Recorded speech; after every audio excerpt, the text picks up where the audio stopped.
ప్రతిదానికి ముగింపు ఉంది.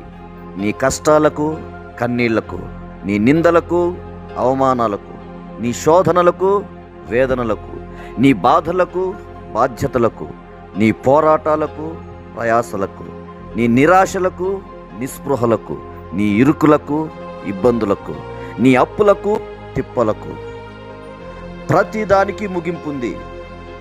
నేడు నీవు చూచిన ఐగుప్తీయులను మరెన్నడూ ఇక మీదట చూడవు అన్న వాగ్దానాన్ని జ్ఞాపకం చేసుకో.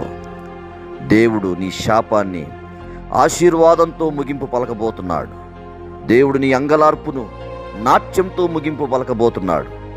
నీ నింద, నీ అవమానమును ఘనతతో ముగింపు పలకబోతున్నాడు.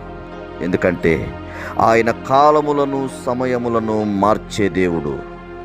ప్రతి దానికి ముగింపు ఉన్నది.